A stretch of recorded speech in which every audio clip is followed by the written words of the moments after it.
ئەستەغفیر الله کردن داواکردنی لێخۆشبوون لە خوای گەورە تەوبەکردن هۆکارێکە بۆ ژیانێکی خۆش، بۆ ژیانێکی پڕ لە خۆشی، بۆ ڕژاندنی بەرەکەت لە ئەرز و ئاسمانەوە بەسەر ئێمەدا، لە ژێر ئێمە و بەرەکەتی خوا دەربچێت. پیاوێک کاتە لای ئیمامی حەسەنی بەسری ڕەحمەتی خوا لێی بێ فەرمووی ئەی ئیمامی حەسەنی بەسری، هات بۆ لای فەرمووی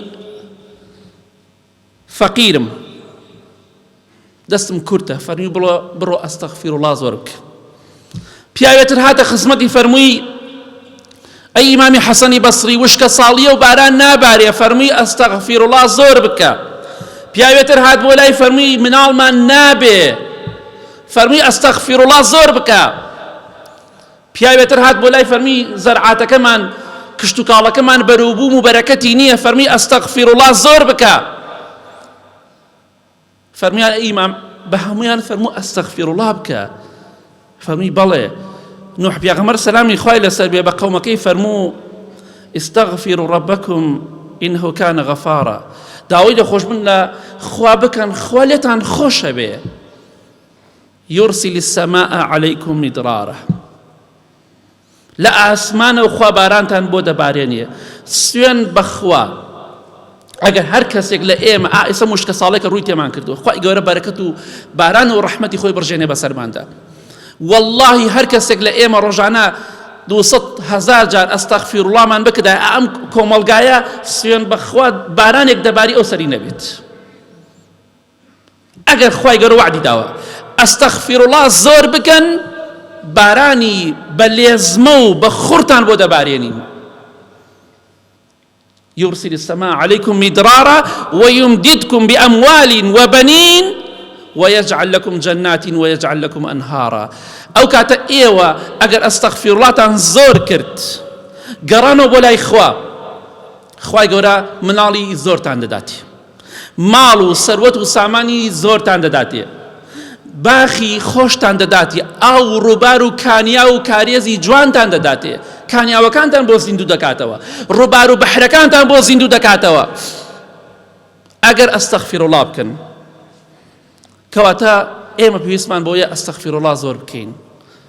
هۆکاری نەبارینی باران ئەستەغفیر الله زۆر کە بە ئیزنی خوا دەبارێ. کێشە و مشکیلەت هەیە، ئەستەغفیر الله زۆر بکە بە ئیزنی خوا دەبارێ. ئەگەر خوا یارمەتیماندا یەک جمعەی تایبەت باسی ئەوە دەکەین بەروبوومی ئەستەغفیر الله چی بوو بۆ ئەو کەسانی کە زۆر ئەستەغفیر اللهیان کردووە. کۆمەڵێ بەسەرهاتی بەهێزەیە ئەوانەی کە زۆر ئەستەغفیر اللهیان کردووە بۆ کێشە و مەشاکیلەکانیان، بۆ ناڕەحەتیەکانیان، بۆ داواکانیان، خوا چی بۆیان کردووە. ئەو ئینشەڵڵا جمعەی تایبەت باسی دەکەین بە ئیزنی خوا، ئەگەر خوا یارمەتی دەرمان بێ تەمەن باقی بێ. کەواتە خۆشبەختی بارانمان دەوێ، دەوڵەمەندیمان دەوێ، ژیانی خۆشمان دەوێ، خێر و بەرەکەتی خوامان دەوێ بڕژێ بەسەرمانە، با زۆر ئەستەغفیر الله بکەین، بەردەوام بڵێ خوای لێم خۆش بێ. بزانە خوای گەورە چۆن خێر و بەرەکەت ڕژێنێ بەسەرماندا. ئەستەغفیر الله کردن هۆکارێکە، سەبەبێکە بۆ ئەوەی خوای گەورە ڕەحمەتی خۆی بڕژێنێ بەسەرمانە، لێخۆشبوونی خۆی وە لە دەرد و بەڵا بمان پارێزێ، لە عەزابی خۆی بمان پارێزێ. ئێستا خوا عەزابمانی داوە بە چەندەها شێوە، بە چەندەها شێوە. نابینیت دەگمەن مرۆڤەیە مێشکی ساف بێ، دەگمەن مرۆڤە بینی مێشک و عەقڵی لای خۆی بێت، دەگمەن مرۆڤە بینی فکر و بیری باش بێ.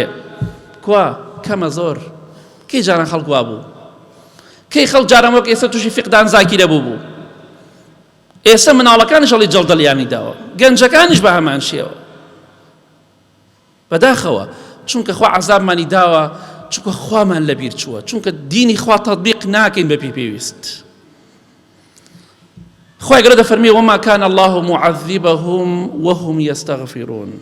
خوای گەورە دەفەرمێ عەزابیان نادەم، هەر گەلێک هەر قەومێک ئەستەغفیر الله بکەن، خوا دەفەرمێ عەزابیان نادەم، هیچ عەزابێک. بارانیان لێ ناگرمەوە، ناڕەحەتیان توش ناکەم، تووشی عەزاب و ناخۆشیان ناکەم، تووشی دەرد و بەڵا و نەخۆشی و ناخۆشیان ناکەم، چونکە ئەستەغفیر الله زۆر دەکەن.